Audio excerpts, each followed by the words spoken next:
Paper Crafters Library. In today's video, I'm going to introduce you to the American Crafts 12-inch by 12-inch rotary blade trimmer. I'm going to show you how to use it, along with how to switch out your blades and replace your cutting bar.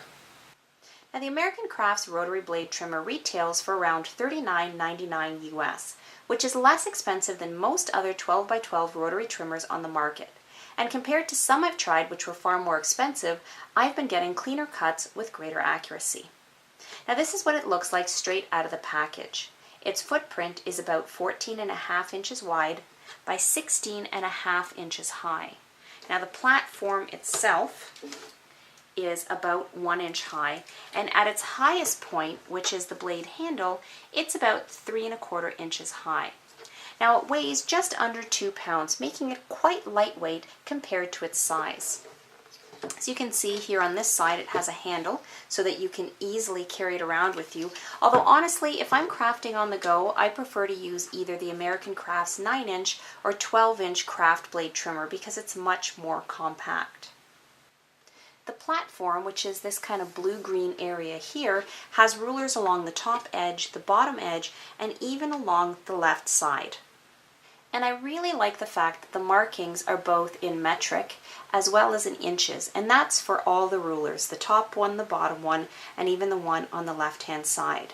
Now throughout the entire center area of the platform, you'll see it grid marked like here, and these grids are spaced 1/4 inches apart, both this way and this way, and I absolutely love that.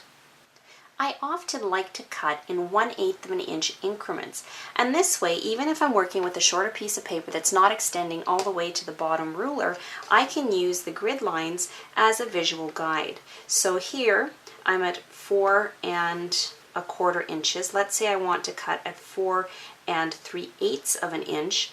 I'm adjusting here my edge of my cardstock with a 4 3/8 of an inch marking, but I can use this line here, the next closest line, as a visual reference to make sure that my paper is straight all the way down. I have a guillotine style paper cutter that has the grid spaced at 1/2 inch, as you can see here, which I find challenging when I'm trying to get 1/4 inch or 1/8 of an inch cuts. So for example, here right now I'm aligned at the 3-inch marking. Let's say I want to get 3 1/8 of an inch. And I'm aligning my paper, but you can see I'm so much further away from my grid line that it's more challenging to use it as a visual guide to make sure that I'm getting a straight cut, because sometimes it's so easy to just have your paper on a slight angle, or let's say your first cut you weren't paying attention and it's crooked and it's slightly off. It's a lot harder to tell if you're just a hair off because the grid line is so far away. So I love the fact that this is only 1/4 inch apart, because I just find myself it's so much easier when I'm doing my 1/8 of an inch increment cuts. So my platform is large enough to easily accommodate a 12 by 12 inch sheet of paper or cardstock like I'm holding here in my hand. On the far right of the platform, you're going to see this metal bar which extends all the way across the platform. And this metal bar acts as a track for the blade handle which houses the blade. Now the blade handle is curved, so it sits very nicely in the palm of your hand, and it simply slides along the track.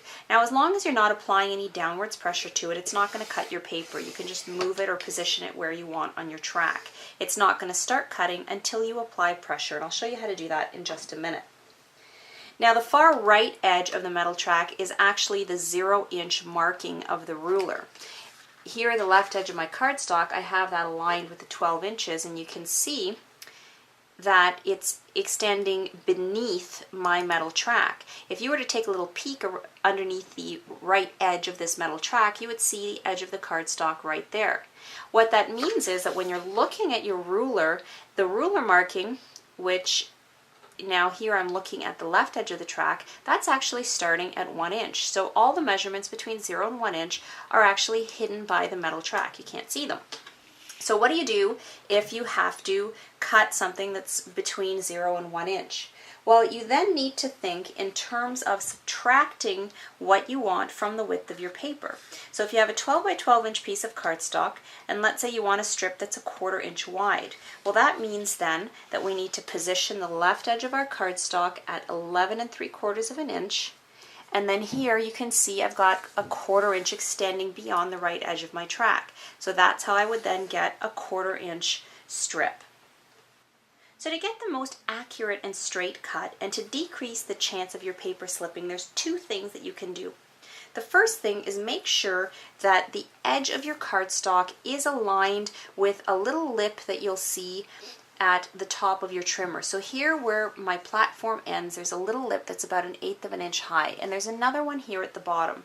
So as long as your cardstock is aligned either with the top or the bottom, it'll help make sure your cardstock doesn't slip. Now the second thing you need to do is to make sure you have a hand holding down your cardstock. So because I'm right-handed, I'm going to be cutting or moving the blade with my right hand. I'm holding my cardstock down with the left hand. Now if my paper is aligned with the top edge of my trimmer, then I always like to cut starting at the bottom, moving upwards. If you do it the other way like this, and let's say as you're applying pressure on your blade and you're sliding it downwards, if you're not holding on to your cardstock properly with your supporting hand, your paper can slip, and you see here there's about a 1/4 inch wiggle room, so you can slip and end up getting a crooked cut. So if I'm have my paper aligned against the top edge, then if I cut in an upwards direction, even if my hand maybe is not holding my paper as firmly as it should be, there's nowhere for my paper to go upwards. It's stopped by this little lip here. So now when you're ready to cut, so here I have my blade positioned, you place your palm of your hand on the top of your blade, on the blade handle here. You press downwards and you keep pressing, so you don't want to let go. You keep applying pressure, and then you just smoothly slide it upwards. And you can see here you have this perfect 1/4 inch wide strip. Now if you want to cut the other way, so let's say you want to align it with the bottom, then, so here I'll show you with a, I think maybe I'll cut a 1/2 inch strip this time, which means my cardstock is now 11 3/4, so I need to align it with the 11 1/4 inch mark, and I'm going to align it with the bottom ruler this time. And I have my cardstock aligned with this bottom lip. I'm starting with my blade at the top, press my hand down, apply my pressure, keep the pressure, pull downwards, and I now have a perfect 1/2 inch wide strip. So one thing to keep in mind in terms of what kinds of papers and cardstocks your trimmer can handle, maximum weight would be about 400 GSM, which is about 200 pounds. Now your average paper and cardstock tends to range between 60 to 110 pounds, and that falls well below the trimmer's capacity. So now when the time comes that you need to replace your blade, either because it's dull and you need to put on a new one, or you want to try a different type of blade, you can buy your replacement blades in packages. Now the straight blades are sold in a single pack for about $3 US, and also in a 2-pack, and those retail for about $5.99 US. You can also buy this 3-pack of mixed blades, and this has a replacement straight blade, it has a scoring blade, and it also has a perforating blade. You simply open the packaging, you select which blade you want, so in this case I'm just going to swap it out with a perforating blade, and you can see that the blade and the other 2 are as well, come in this little plastic case. So I'm just going to pop that case open and set that to the side. Now when changing your blades, it's very handy to have a pair of tweezers. In fact, I strongly recommend that. You're going to take your paper trimmer. Now normally I wouldn't hold it up on its side like this. I'd have it sitting flat on the table, but so that I can show you in the video camera, I have this standing on its side. Now the blade, you can see that in behind this piece here, this is the blade cover. The blade is actually held in place on a bolt, and then there's the blade cover, and then there's this nut that is what actually holds the whole thing together. So you just turn the nut counterclockwise, so towards the left, and you can see how easily it removes. The cover is secure, so right now if I pull on the cover, it's not going anywhere. You'll see it has these 3 slots. You would take your 2 fingers, your thumb and your index, or you can take 3 fingers and put 1 in each slot, and then I'm going to turn counterclockwise or towards the left. It is a little bit challenging or a little bit tight to turn it, and I do find it really presses against my fingers, so you do need a little bit of finger strength for this. And then at that point I can pull the blade cover off, and you see I've exposed the blade there. So here now with my plastic case with my new blade, I'm just going to take that and I'm going to flip that upside down. So the blade is just loosely sitting against the top, my perforating blade. And I'm going to take my tweezers and I'm going to grasp the edge of my blade, my straight blade, take it out and sit it inside that plastic container. So right now, because I'm switching it out for the perforating blade, I'm just going to store it in here so that it's not laying loose where little fingers can get it. And then I'm going to take my tweezers, grab my perforating blade, and then just very carefully drop it onto that bolt.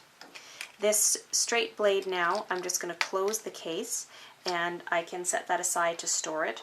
Or let's say this is a dull blade and I'm replacing it with a new straight blade, then I put the dull blade in the container that my new blade came out of and close it and dispose of it that way. And I actually like to, as an added safety measure, wrap packing tape around this to keep it from accidentally popping open in the garbage. Because keep in mind that a blade that's too dull for cutting paper is still sharp enough to cut your fingers. So now here you can see my perforated blade is sitting on the bolt. So now I need to make sure it's secured back in place. So my first step is to take my cover, and when you replace your cover, you need to put it on in the same angle that it was when you took it off. So if I were to just try to put it straight on like this, and you were to look to the side, you can see that it's probably about almost a 1/4 inch away from the blade handle, and that's not going to hold my blade in place. You can see how jiggly that is. So you want to make sure it's rotated towards the left at the same angle that it was when you first loosened it. You then take your fingers, put them back in the grooves, and you're now turning it clockwise or to the right until you hear that click, and that means it's in place. So now it's not going to fall off. You can see here that even if I tug, it's firmly in place. My last step though is to take the nut, and it doesn't matter which way you put it on, whether you put it on this way or you flip it and you put it on this way. It's going to go on either way, and I'm turning my nut clockwise or to the right until it's nice and tight, and my new blade is now snug and in place, and I'm ready to cut with my trimmer. So the other part of your paper trimmer that you're eventually going to need to replace is a piece called the cutting bar, and it sits inside a channel on the right of the paper cutter, and it's kind of partially tucked underneath the metal track. And when you're cutting and you press down against your blade, it's actually pressing into the cutting bar.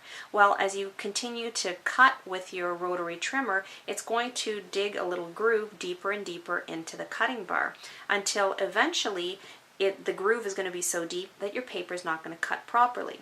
So when you start to notice that as you're cutting, you're not getting a nice clean cut, it's still attached in some areas, that means that it's time to switch out the cutting bar. Now you can actually switch this cutting bar, use the same cutting bar oriented in 4 different directions, and I'll show you how to do that when I show you how to replace it. Eventually though, when you need to buy a new one, the replacements are sold in a package that looks like this, and the retail price is around $3.99 US. Now, to replace the cutting bar, you do have to remove the metal track. So to do that, you would take your paper trimmer and you would flip it upside down. Now, it's secured in place by 2 screws. There's one in there and one in there. So you are going to need a screwdriver.